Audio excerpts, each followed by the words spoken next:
Hey guys, am I in the screen? Listen, I am not having the greatest technical day. So just I want to ask you to forgive me in advance because I'm not sure what's going on with my Wi-Fi lately. It's saying that I only have one bar. Just a quick hello to everybody here. I saw Kiki a little bit earlier saying that she just started watching VPR. Welcome to the VPR family. The show is so addictive. Hi, Sloopy. Did I see yeah, I saw the video of Tom, Ariana, Raquel in that hot tub. Tom had Ariana's legs in his arms as he was helping her lift them for this photo that they were taking and everything. It's crazy, isn't it?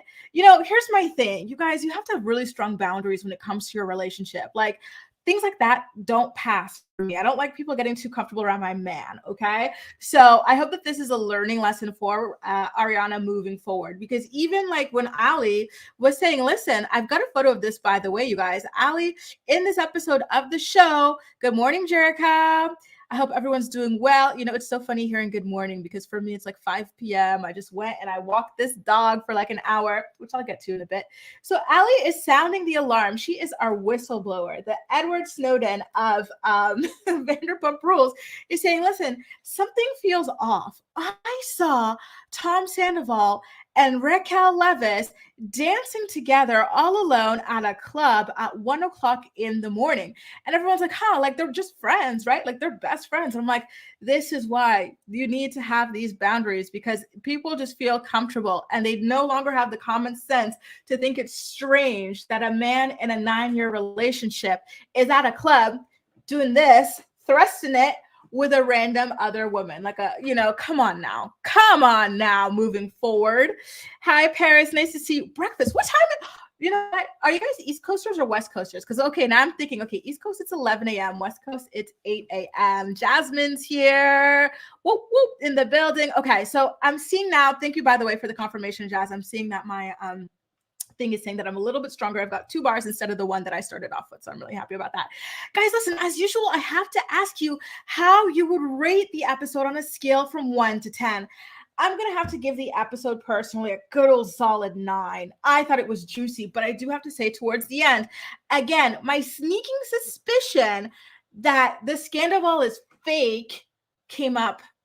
Did that tickle anybody else's brain too? Like, something about this just seems so calculated and like fake to me. I don't know. Thank you so much, Velda. That is so nice of you. Mona's ready. Boop, boop, boop. Yeah. So, okay. Let me just say this. Raquel's scenes and stuff, like, this is another reason why this thing seems so fake to me. It's just all of the like homie hopping that Raquel is doing. She started with Peter.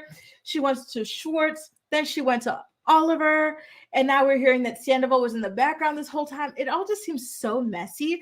And then the confessional she's doing about like wanting to get together with like with Schwartz and stuff, and being disappointed that he didn't like stick up for her and like claim her and stuff. Like, it all just seems like so much. And then the same thing with Oliver. She's going on a date with him, that she's disappointed that he's married, and she's like, why is he making me look like something I'm not? A homework. It's like, girl, you are worse than a homewrecker, because not only were you home wrecking, but you were home wrecking a house of your best friend. You know what I mean? Like, it's so wild to me. I don't know. I'm getting really dizzy. And that is so true, Mona. At the top of the episode, we've got Charlie calling Raquel out, as a good friend does. I love when a friend will put you in your place in a nice way. Say, listen, I don't think it's a great thing what you're doing here. And I love that Charlie was like, listen, I wouldn't even do this to my worst enemy. It's a relationship of 12 years at the end of the day that you have to respect. You know, it's one thing that Tom Schwartz can't respect his own ex-wife, or even Katie while she was his wife. Hi, Jaleesa. Hi, Tracy. But like you want to stay away from that. You really want to stay away from the fray, right? At the end of the day. I don't know. It's just a mess. Now, what I will say, speaking of Katie, is I love the way that she was super dismissive of Tom when she went to his apartment to pick up the dogs. So she goes over, she gets the dog, and then she's looking for the other one. And he's like, yeah, it's so stressful, this bar stuff. She's like, huh, sounds hard. And then she walks on out, back out of the house. I'm like, yes, Katie, finally. She doesn't give an F about this man, and it's killing him. And I love that for him.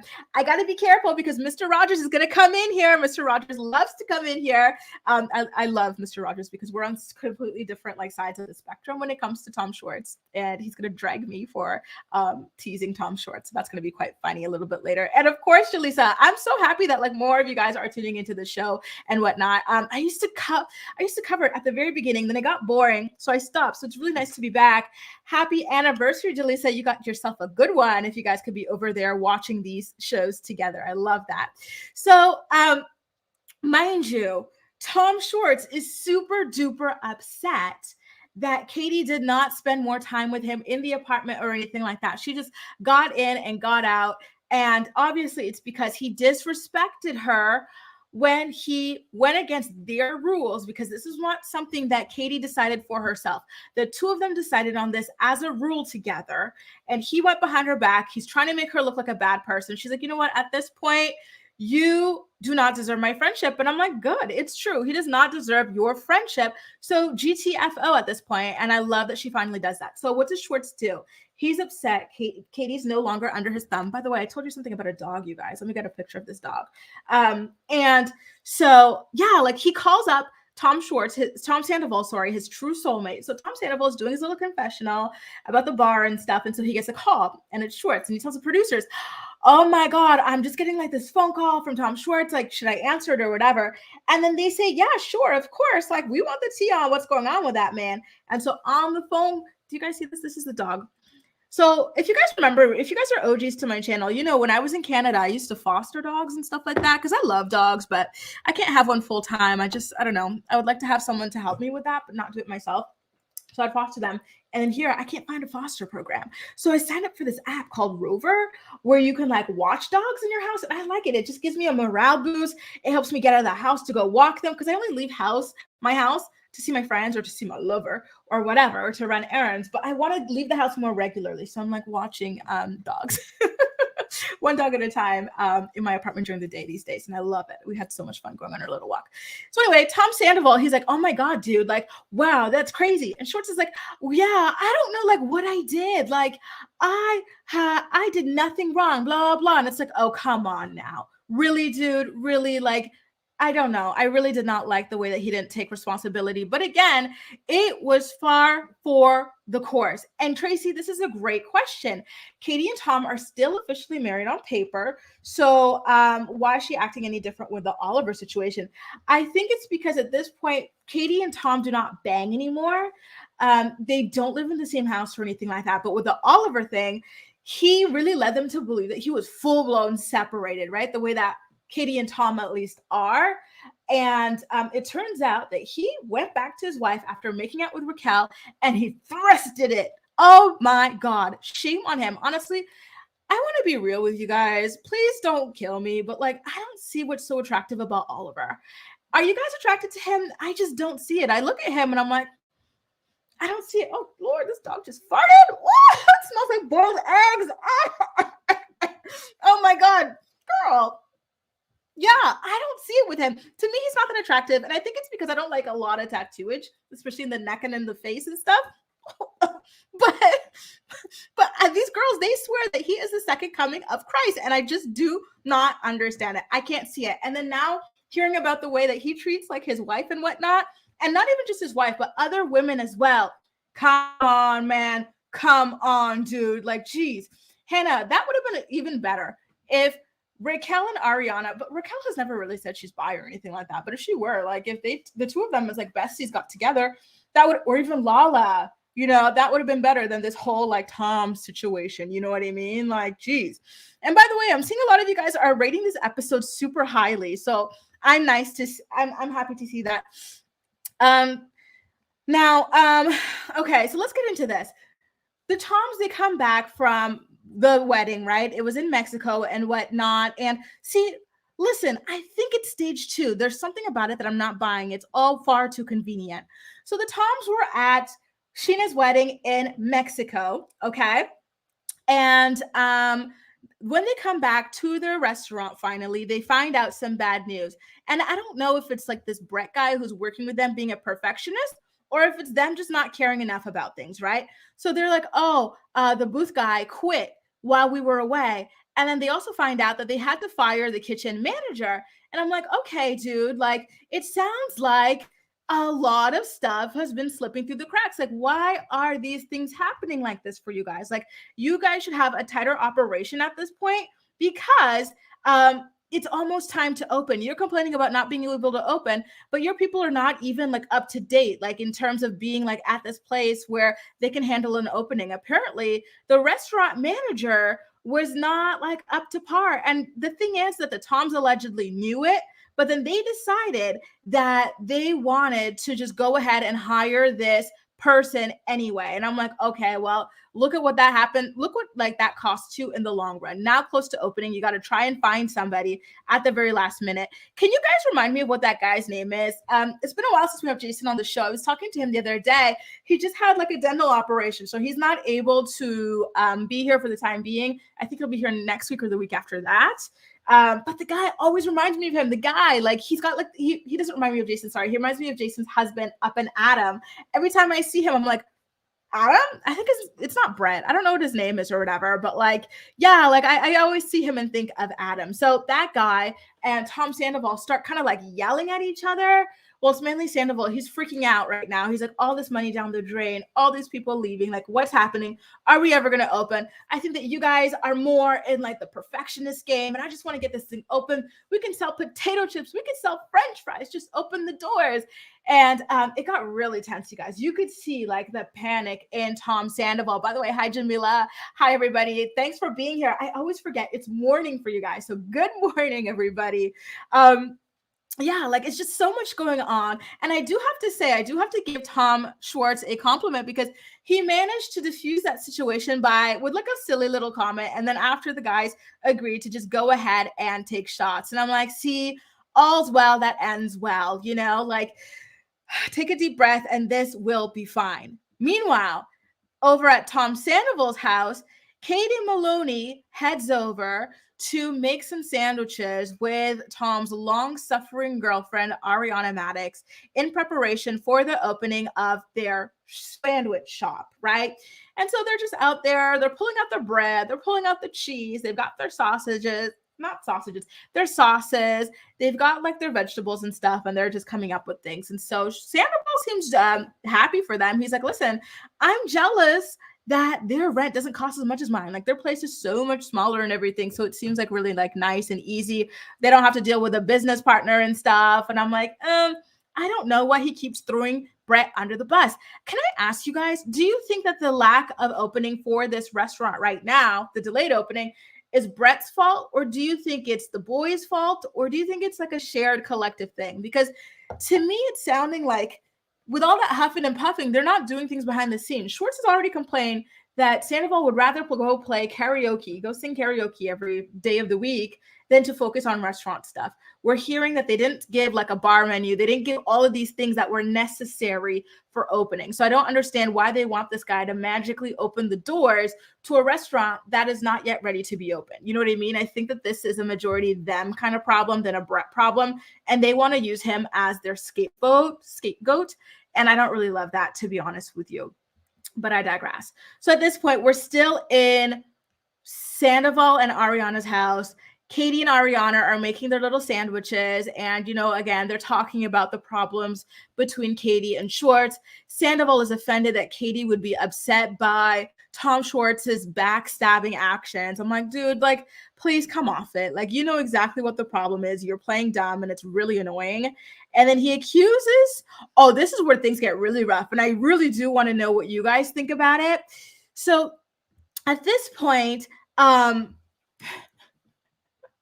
find out that Katie's a low-key psycho, y'all. So here's the thing. I am Team Katie when it comes to the Raquel thing. I'm like, don't like be banging around the friend group, okay? Yeah, my gray couch, Jaleesa. Yeah, I had a dog named Jake for a bit. I'll show you guys a picture. Yeah, so I'm like, okay, listen, I get the friend group thing, blah, blah, blah. But now with this girl, Jo, who was only a friend of Kristen's that like Katie kind of knew in passing, but not a lot. Like her, apparently Katie rang her up to curse her down for getting with Schwartz because she was living with Schwartz for a week. And so Katie's like, oh, she's crazy. I'm like, girl, you're crazy out here calling your ex-husband's new girlfriend. Like, let it go, you know, like the friend group thing, whatever. But like the Jo girl, like you don't even know Jo, like leave her alone. Like that is just plain weird. Okay. I want to know, did you guys think that was like weird? as well. Like, was Katie the crazy one or is Joe the crazy one? I will say, in Katie's defense, I thought it was grimy. I thought it was dusty. I thought it was ashy that Joe would text her, "Oh my God, I am sending you all the love and support. Justin Bieber loves you, blah, blah, blah." Meanwhile, she's turning around and letting your ex hit it from the back. Really, girl? Really, girl? Come on now. You know, like, that was weird. By the way, Jaleesa and everyone, this is the old dog that I used to foster. His name was Jake. Is Jake. He's still alive. He was such a cutie pie, little Jack Russell Terrier. So yeah, like, that was kind of crazy to me. I'm like, Katie, like, harassing your ex's new girl is really weird. And it is giving like, it is giving like crazy, in my personal opinion. I think that is a little bit too much. Okay. Like, yeah. Okay. So you guys are saying the same thing, right? Yeah. She's been loco. Joe got the tequila Katie rant. Katie Matrolni. You guys are funny. Katie needs to mind her own business. Thank you. Okay. I'm like, am I being too harsh on her? Or is she just being a little bit weird here? Yeah, like, that was a little bit too much. Now, can we get into James Kennedy? James Kennedy, who is so in love with his soulmate of the week, Allie. He's so moved on. He never loved Raquel, but he loved Allie with all of his heart. Meanwhile, he's whining to his boss, Lisa Vanderpump, about Raquel kissing Tom Schwartz, you know? And so I'm happy when Lisa Vanderpump calls him out for still caring about it and whatnot, but he denies it. Meanwhile, Lisa's like, all right, later, I don't care, I'm bored. So she goes over to the lounge section of Sir, or is it Pump? I don't remember where we were. So she goes over there, and the two Toms are there, actually, and Raquel is a waitress of the night. And things get weird, okay? Because guess what? There she is, sitting, looking a little bit suspicious of Tom Sandoval. Because as soon as Raquel pops over, Tom Sandoval starts grinning like a Cheshire cat. Like, did you guys see his face the whole time? He was like this. Wow. As soon as like Raquel comes by and stuff, and like just everything she was doing and saying, he was smiling his butt off. And so Lisa legit asks him, dude, why are you smiling so hard? And so he played it off like he was just happy that like Tom Schwartz is moving on or whatever. And it's like, no, you're happy to see this girl because you are in love with this girl. You are just like getting it in with this girl, and you like her. And so I thought that like in that moment, it definitely seemed like Lisa was clocking the affair. Did anybody else get that vibe? Or did you guys think that like Lisa perceived it as him being excited for Schwartz? Because to me, it's like, nah, this is a little bit too much. I know these guys have a crazy like codependency going on or whatever. Yeah, I don't know. That was a little bit much even for them. But here's the thing. We might be a little bit biased, you guys, because we know the stuff now. Like, I keep asking myself, if we did not know what we know now, would we still be looking at things the same way? I don't know. I feel like for myself, yes. When it comes to the friend group thing and the boundaries, I do not like the whole friend group thing, the girlfriends being close to your man stuff. Absolutely not. That doesn't work for me. Okay. But other stuff like this Tom thing, I don't know. I would not have noticed it, but I think I'm like specifically looking out for it at this point. So at this point, for some reason, Tom Sandoval decides to go ahead and tell his girl, Raquel, that Katie Maloney Schwartz called her a whore. He's like, oh, so I was with Katie the other day. And so, some things were said and she called you a, no, let me not say. He was so dramatic. He said the first like sound and he's like, oh, no, it's too much. And so she goes, what? What did she say? And he's like, she called you a whore. And so Lisa as well, she's like, dude, now why would you go ahead and tell her that? Obviously, you're going to upset her at this point. And of course, Raquel acts like she's super duper like, upset about it, even though I'm sorry, girl, but when you were running around dipping it and doing it with everybody that you see, people in relationships, I know you're not getting paid, but it's giving fast in the tail. Okay, so it is what it is at the end of the day, right? And it's just so funny to me, like with everything that was going on, like she knew she was banging Sandoval at the same time that she was doing this with this person, that with the other person, this with the other person. It's like, it's a lot going on right here, right now. And you have to admit it. Now, one thing I will say though, is that I loved how LVP was like, looking at Schwartz, who's just sitting there like the spineless, little vertebrae that he is. He's like, how are you not getting any of the blame? And I'm like, yeah, LVP, how is he not getting any of the blame? Like, what the heck? This guy always manages to like escape like justice, right? Like an accountability and whatnot. And it really is unfair. Now, of course, Tom Sandoval, who has been sticking up for Raquel throughout this entire season, he tells us that Raquel has not a single bad bone in her body, which we all know is untrue. You cannot do the things that she and Sandoval did. You can't do that to people and claim to be a good person. You're just simply not a good person. If you have the capacity to do that to another human being, especially a best friend, and especially like a live-in partner and a partner in general, you're not a good person. Okay, so that really sucks. And speaking of things that really suck, Lisa Vanderpump, you know how she had those ponies? She had the mom and then the daughter or the son. Rose, the baby, passed away. And that was so sad. She said the pony was only 6 years old, was in perfect health. And then one day it just like collapsed. Ken rushed it to the hospital, to the vet, and it died like just before he got to the vet. And that was really, really, really heartbreaking to me. And I'm like, oh my God, you poor like pony and you poor family that this even happened, like that had to have been really, really difficult and like traumatic for all of them to deal with. That's the thing with having a lot of animals. And I think that's another reason why I like to like foster dogs and like watch dogs rather than have one. It's just I don't think I can handle like the loss of like having a dog for like 10 years, 10 plus years, and then it dying. Like that would be really, really devastating to me. And I don't know if I can handle it. You know what I mean? And for them to have so many animals and to have so many that have passed away as well, obviously, because they like to have a lot. Like that's really difficult. They grieve a lot, and I think they're strong for being able to do that because I can't even do it one time, really, really sad. So the Dumb and Dumber go over to, that was rude, but it's true. They go over to Lisa's house with flowers from the grocery store to send their condolences about the pony's passing. And so the conversation, thanks to Lisa, immediately switches over to their restaurant and like the fact that it's not going to be able to open in time and whatnot. And then again, Tom Sandoval, he starts like freaking out. He's always like on like 1,000. Like that's like, I think it's a distraction from the fact that he is a big reason why things are not ready, so to distract from that, he will just go ahead and, you know what I mean?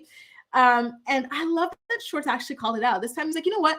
All this huffing and puffing you're doing. Meanwhile, every time I need you, you don't deliver things until the last minute. And you know why that is? Because you were too busy with your karaoke band, right? And I liked it. I'm like, wow, Schwartz, I have never seen you stand up to Sandoval like that. Has he stood up to him?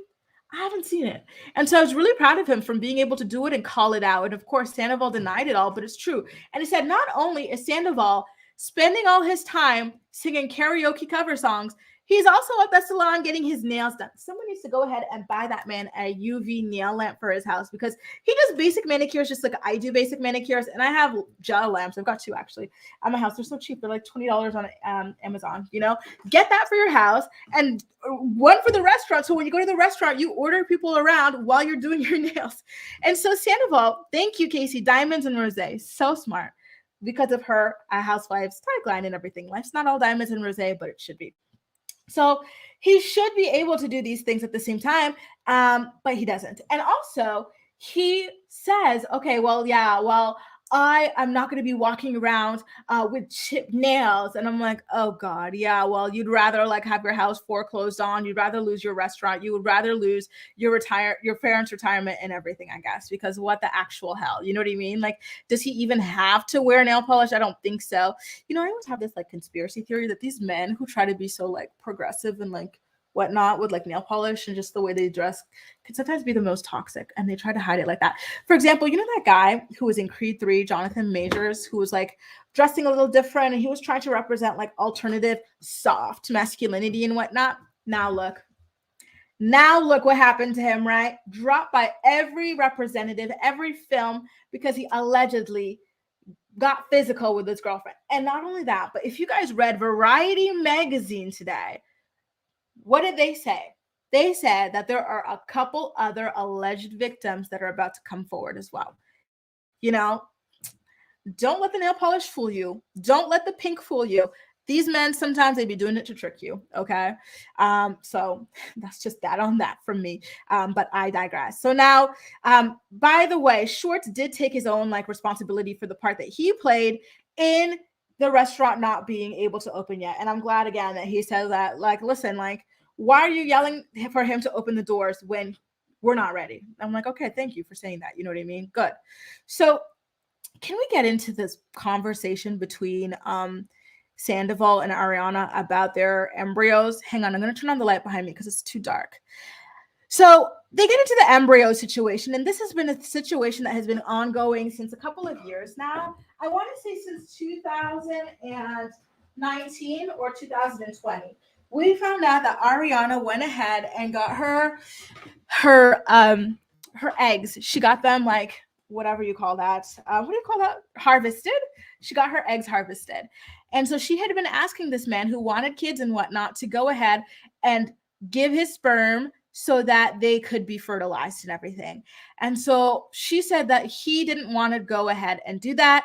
And so people were saying that he didn't actually want to do that. Like he was pretending that he wanted to have kids in marriage and stuff. But I'm going to play devil's advocate here and tell you guys something. I understand why Tom Sandoval did not want to give his sperm to fertilize Ariana's eggs. Outside of the affair he was having, Ariana was sounding like someone who was not even serious about having kids, okay? Because what was she saying? She doesn't want to get pregnant with a kid. She would say stuff like she doesn't want to like raise the kid. She would want for him to raise it, and she would just kind of like be there. And I'm like, how freaking unhealthy and toxic of an upbringing would that be? You know what I mean? Like, who would willingly put their kid in that kind of a situation? I sure as hell would not. You know what I mean? And not only that, but they were broke. So the idea, okay, if she doesn't want to have them, normally it would be like, fine, we'll go ahead and get a surrogate. But they were broke. Look at the way that they are still crammed into that house together because neither of them can afford to go ahead and get an apartment, right? They're broke. They've got too much money in the restaurant. And it's them, not just Tom Sandoval, because, right, he took out home equity, which is against both of them, right? So anyway, like she didn't seem serious to me about it. Like I could see why he's like, listen, you don't seem like someone who's actually really serious about this, in my opinion. So I'm not going to go to a clinic and read a porn magazine and jerk off. No, for nothing, right? So I could see why he decided that he was not going to do it. Personally, I personally would have advised as such myself. Like if my like brothers, I have two brothers, if they were like with a girl like this or in a situation like this, I'd be like, oh, I don't know that I would go ahead and create embryos. I feel like that would cause a huge, Sofia Vergara, that actress, and her ex, like they did the embryo thing, and now they're in this huge legal battle because he wants to bring them to life. She wants to keep them frozen. Like, don't put yourself in that position with someone who does not seem serious about parenthood. And Ariana never seemed serious or excited about parenthood, which is within her right. You know what I mean? But I can see why, like, he just did not feel motivated to go ahead and give the sperm personally. But like the cheating is a different story. Like, obviously that does not, right, Chevy? Like that to me does not excuse the cheating at the very end of the day. But I do think that, like, imagine the legal battle that they could be in right now if they had gotten them fertilized. So I think it was best that he did not do that personally, but we all have our different opinions on that. So at this point, Tom wants to talk about relationship issues with Ariana. He feels like she's not that warm, she's not that nurturing towards him, and that she always has like other people's backs before him. And I noticed that as soon as like he kind of broaches the subject, she kind of like already cuts him off. I don't think she meant to. I felt like maybe the thing took her off guard, and so she wasn't really like able to let him get his full thoughts out. But I felt like in some ways she was quite reassuring too. She's like, I don't think you're an idiot. If I did, I'd be nicer to you. And I thought that was really funny. Like I don't know. I thought that he was kind of like throwing something out there, but at this point he was already doing what he was doing. So I can't even feel bad for him. And another reason I can't feel bad for him for feeling like Ariana has other people's backs before his is because he's always the instigator in that dynamic in another relationship. Can you guys guess what relationship that is? Of course you can. You know why? Because it is the Schwartz and Katie relationship. Schwartz never has Katie's back. And a large reason for that is because Tom Sandoval is always meddling in their relationship. There he is, the meddler, Tinsel Tom, and trying to turn Schwartz against Katie when they were married, when they were dating. It doesn't matter when, he was doing that. So it's like, oh, now you see that it hurts. You know what I mean? Like, there you go. That's kind of like your version of indirect karma for the things that you were doing to Katie back then. And so I kind of felt like, you know what, you get what you get, right, at the end of the day.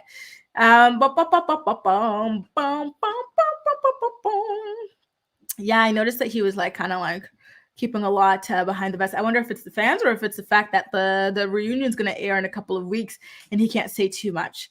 Oh, Garcelle, you guys, how beautiful is Garcelle? I really like seeing her. She could use a stylist, but I do think she's very beautiful. So she comes to the restaurant with LVP and her son is there as well. Guys, this is the guy everyone's fighting over. Is there something wrong with me for not thinking that this man is the slightest bit attractive? I'm struggling to see what the girls like. I can't see a single thing. His mom's beautiful, but him, I guess he's just not my type or something like that. I don't know. So anyway, they sit down with Lisa Vanderpump and whatnot. And again, it is being said, he tells Lisa Vanderpump that he is separated and he has been for months. Garcelle is sitting right there. And to me, she seems like a very honest woman. I don't think that she would support, at least I hope, she wouldn't support her son lying to women like this and like doing this sort of thing, like as a father and as a husband and whatnot, especially with her. Remember, a big thing with Garcelle is that I think she was the first like major cheating scandal that I had heard of outside of Jennifer Aniston and what's that guy's name? Brad Pitt. I almost said Ben Affleck. Like, her husband was cheating on her. The father of the twins was cheating. She sent this massive email. He was in the finance business to his entire company about him doing that. So like, I think that this is something that like is really important to her. So I don't know. I saw a comment earlier saying that you believed that Oliver was telling the truth and that it was his estranged wife or ex-wife who was exaggerating and lying. I want to see more comments on that. If you guys don't mind, please let me know in the chat. Who do you believe between Oliver and his ex-wife? Is Oliver legitimately separated from this woman, or is he not? I could see, though, why she would feel like they're not separated, because Oliver admits, and we'll get to this a little bit later, in his conversation with Raquel, that he's still banging the girl. So, of course, to me, that would kind of like be confusing as to anybody else, you know? Like, if you want to be separated from someone, you kind of got to just stop.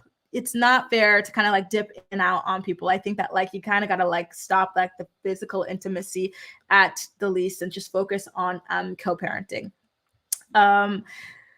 Anyway, did you guys also catch the Lisa Rinna shade when Garcelle and Lisa Vanderpump sat down there? That was quite funny, right? Like, I think Lisa's rosé is sold at gas stations, which to me is funny because I think as a Canadian, Ontarian, we still have, what do you call that? What do you call that when prohibition on alcohol, right? Like you have to go to the Liquor Control Board of Ontario, which is a store, LCBO, to buy your alcohol. You can't just go to the grocery store, this or that, like I can in France or in Quebec or whatever. So the idea of just going to a gas station and finding alcohol is really funny to me. But, you know, I guess it's common in other areas. I think I remember it being like that in Vegas at the very least, but whatever. So now let's get into Allie being the whistleblower, right? So she sees Tom Sandoval, she sees Raquel doing this, listening to some music at the Abbey at 1 a.m. And so she tells James about it. She's like, James, now why the hell are Tom Sandoval and Raquel Leviss alone dancing at a club at 1 o'clock in the morning? That's weird. I don't think I would like for my man to be doing that. And I am with you, Allie. I think that's very inappropriate. And James, who is already like has his mind on Raquel and Tom Schwartz, like kissing on the mouth and whatnot. He's like, no, like, you know, she's been friends with both of the Toms like lately and whatnot.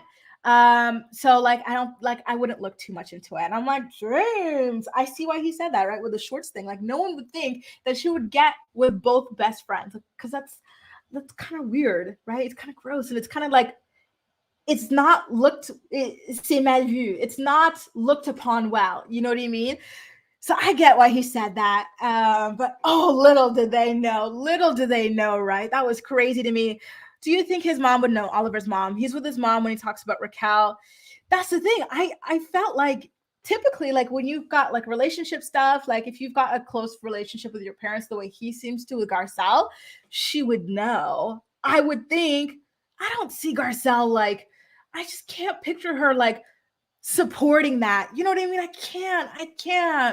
I just want to see her as a good person, like with a lot of integrity, who would just like really like be like, no, you're not doing this, and I'm not going to be on TV with someone who does something like this. You know what I mean? Like, that would be my stance. Absolutely not.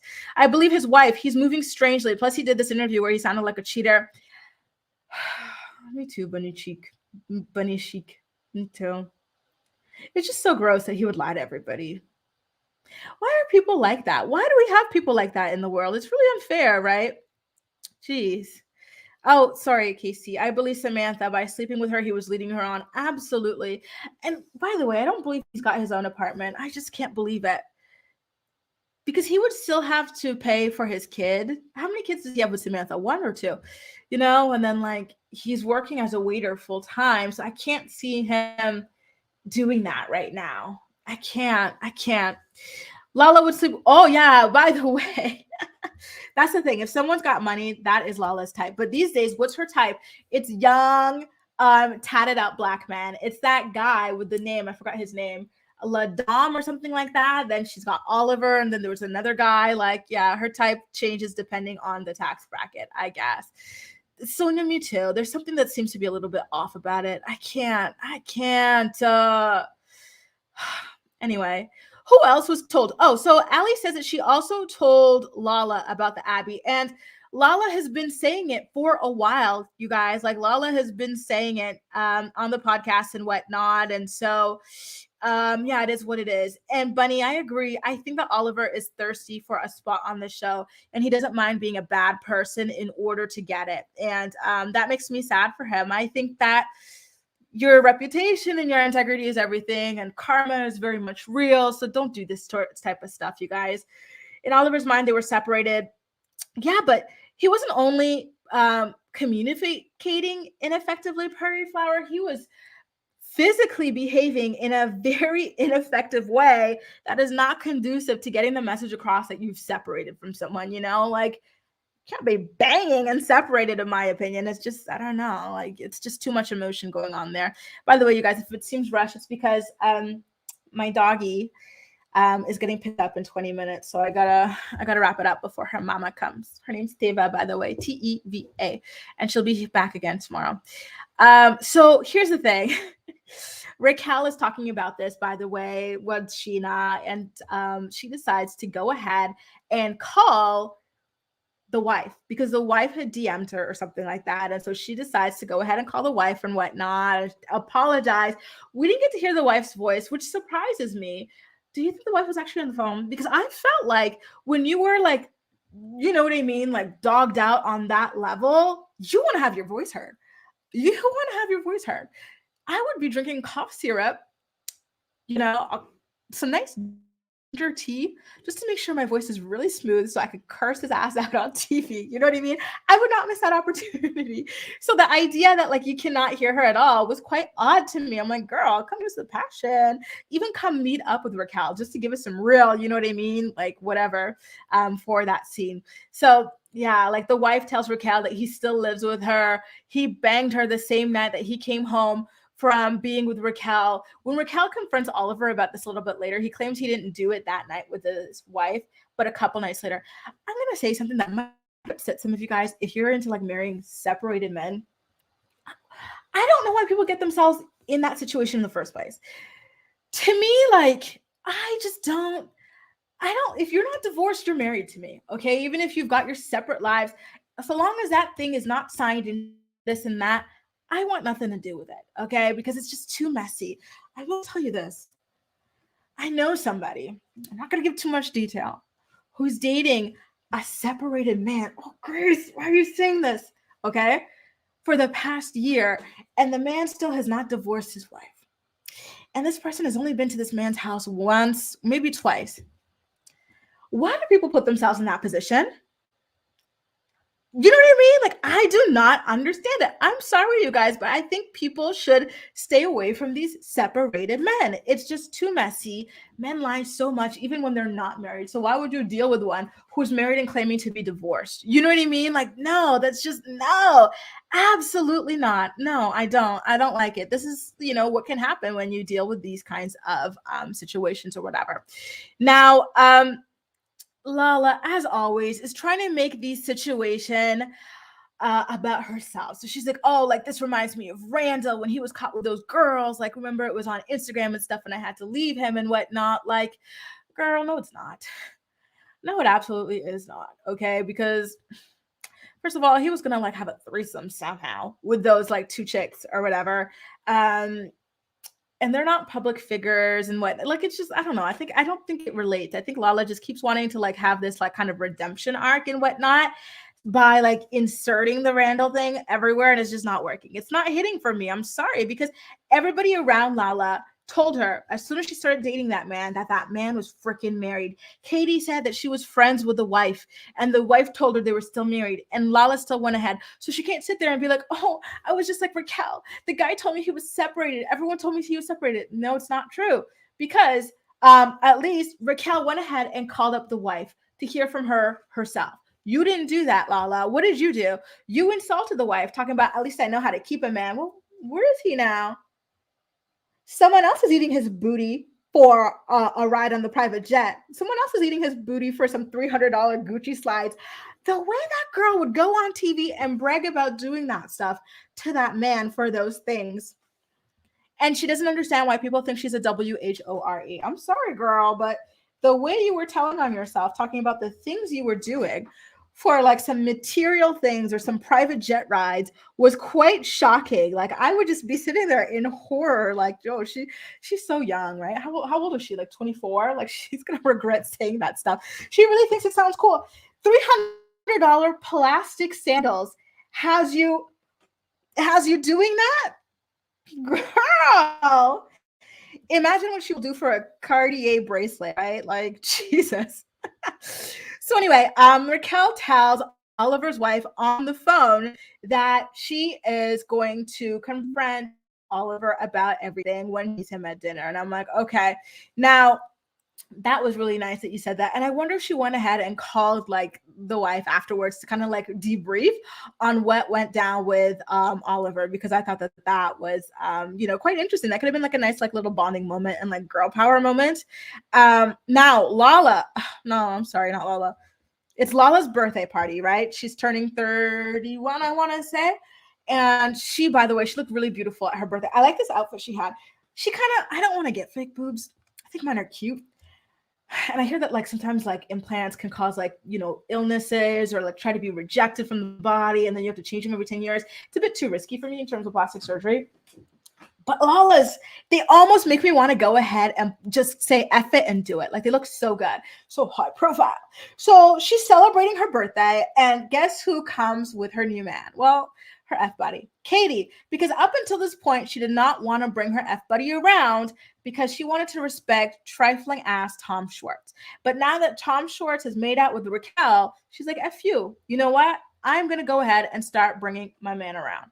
So her man and his curls, they go to the restaurant together. And I heard some things being said about his hair. I'm like, listen, I thought his curls were cute. Sheena said something about him looking like he just got groomed at Vanderpump Dogs. I'm like, that is so mean, Sheena. Let's not even get started on what your husband looks like, okay? Now, anyway, one thing I will say about Lala's birthday that I didn't love was that there was like a table here and then there's a table off to the side, not like connected, but like off. And I'm like, if I'm going to your birthday party and I have to sit at this table like off to the side, I don't like it. I'm sorry. I don't like it. I'm like, you guys are filming a show. Like, they could not have gone somewhere, because a lot of times, don't they get like even a private room? Sometimes the restaurants have a private room in the cellar with a long table where you can have so many people. Or why not rent a place where, you know what I mean? I don't like the this and this kind of thing. Like, it just feels so weird. Casey, a word, please, girl, stop with the separated men. It's just disaster waiting to happen. Jeez, now. Amen, Jasmine. So anyway, Katie brings her buddy to the party, and like they're acting all cutesy and very affectionate, which is nice because listen, I never saw love between Katie and Schwartz. I never did, especially with all those drinks he was dumping on all these girlies' heads and whatnot. Like he just was ick to me. Now, Lala, at this point, she has heard the news about Raquel and Oliver still being married technically and stuff. And so she starts like laughing at the situation, calling Raquel a mistress. And I'm like, Lala, come on now. You were right there when Oliver told not just Raquel, but you as well that he was separated. I think that she was still low-key bitter that Oliver chose Raquel over her. Because guess what? Even though she knew that man was separated, she too wanted to get with him. So let's not act like you were above the separated guy, this and that. She's like, oh, I would have been asking this question and that question. Well, you didn't. You had him in your face. You wanted to get with him. He didn't want to get with you. He chose Raquel. And then in your confessional, you were saying something like, oh, like if I really wanted him, I can have him. You didn't say anything about, oh, but he is still technically married. You're not going to can't do it, girl. My memory's too strong for that. I'm sorry, you're not getting away with this stuff. So anyway, she keeps laughing about it. And it's like, girl, like this was an honest mistake. And it still does not erase the fact that you were out there with a man that all of your friends on camera told you was married and you ignored them. Nowhere near the exact same situation at all. I think that Raquel is innocent in this compared to Lala. And again, Raquel, at the very least, yeah, Jaleesa, I think she's only 31 or 32. I know she looks a bit older with all the work she's had done. You know who else is like that? That girl from the girls from Selling Sunset. A lot of them look like a lot older than they are. I remember Chelsea, like the Black British Nigerian girl. She was celebrating her birthday. I think it was like only like 32nd birthday. I'm like, girl, 30 only? All right. All right. So anyway, yeah, like I don't know. I'm really over Lala trying to compare everything to that situation because it's just not the truth. Everyone told you she was married on camera and you ignored them, please. Now, so at this point, Oliver and Raquel go ahead and meet up for drinks, and Oliver's actually the one to kind of bring up the topic on his own. And then he asks her what she knows and stuff. And so she explains that she spoke to his wife and everything. And so he admits that he was banging that woman a couple days after he was making out with Raquel. Again, I don't believe he waited a couple of days to bang that woman. I believe her story, which is that he came home, he brushed his teeth. Maybe he didn't even brush his teeth. You know how trifling some of these men are. I don't think he brushed his teeth. And then he proceeded to bang her. Because you know what it is? This is a kink to some people doing this sort of thing. Stephanie, there you are. I'm like sitting here wondering, where's Stephanie? Where's Foxy? Where's Mr. Rogers? Hey, nice to see you. You know, I think this was a kink for him. And so I think that he went directly to the girl and was like, yeah, let's do it. Because he was so turned on from the fact that he cheated on her with a Raquel and that he got camera time. Because like we said a little bit earlier in the chat, Oliver's thirsty. Oliver really wants that camera time, whether it is on RHOBH or whether it is on VPR. And it is what it is. I do have to laugh, though, at Raquel saying that he made her look like something she's not, which is a homewrecker. And it's like, girl, and now that we got the juice on you, I think you were a step worse than that. So please, okay, please. At this point, and I thought about Cal's motivation and kind of determination to go to like Lala's birthday party. She gets into an Uber, goes directly there, and she wants to apologize to Lala for calling her a mistress because now she's the one being called a mistress on the internet. And I'm like, oh, I don't know. Did this feel genuine to you guys, or did this feel like a nice opportunity? I will tell you guys this. Raquel has been working this entire season. I don't think anyone has been working harder to make this a good season than Raquel Leviss. Okay. She knew it would make an incredible scene. She knew Lala would like eviscerate her, and she was ready to take that L for us to be thoroughly entertained. And so I do have to say that I love that. Like she is on a mission to be the queen of VPR. She just might get that crown. Oh, did I say that? I don't remember saying that. So now she shows up to the birthday party, and then Lala goes, "What up, mistress?" And I'm like, Lala, that's funny. I can't lie. That is funny. And I agree with you, Bunny Chic. I've always thought she was really, really beautiful. And so she says that. It was really hilarious. And so Raquel pulls her aside and stuff, and they talk it out. Meanwhile, we see Tom Sandoval telling Katie that she seems to get a lot of joy out of being mean to Raquel. And then what does Katie Maloney do? Let me tell you. Actually, I won't even tell you, because my girl to be second to Raquel in terms of bringing the action for this show. She goes, "You know what? Oh crap, what did I do with oh God. Oh no, what did I do with the screenshot?"